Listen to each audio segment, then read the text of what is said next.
পুটু ঠাকুমার পোশাকি নাম যে জ্যোতির্ময়ী, নির্বাচনের দিন ছাড়া কেউ জানত না।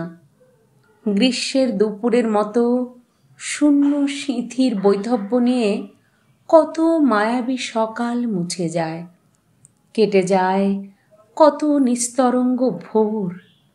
সাদা থান, সাদা সিঁথি, নগ্ন হাতে শ্বেত অন্ধকার, আদিগন্ত সাদা কুয়াশা ভেজা জীবন।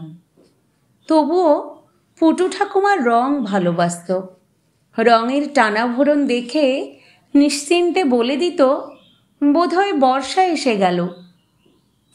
পলাশের প্রথম কুড়ি ফোঁটার আগেই জানিয়ে দিত, ফাগুন আসছে পিচকিরিতে রং ছুটিয়ে।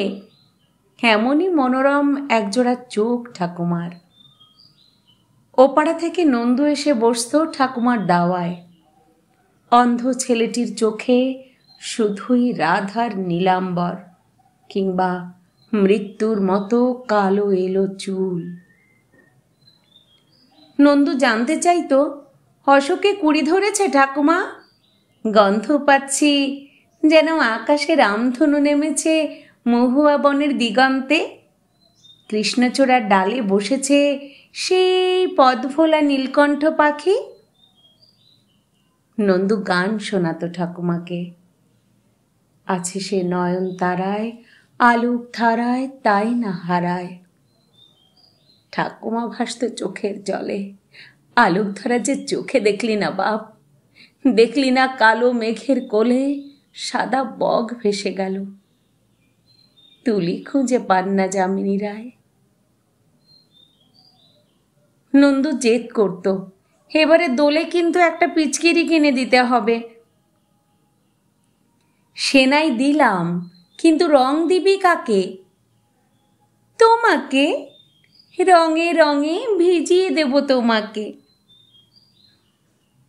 দোলের পিচকিরি কিনতে গিয়ে ঠাকুমা চোখ দুটো দান করে এলো, যেন তার মরণের পরে এই চোখে রং দেখে নন্দু।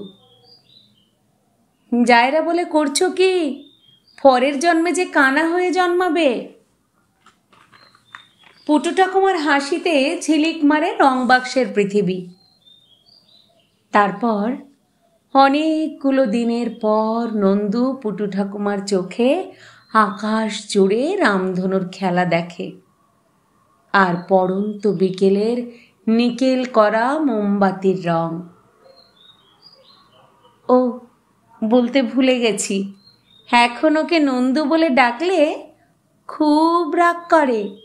নন্দু কেন জানো না? আমার নাম জ্যোতির্ময়।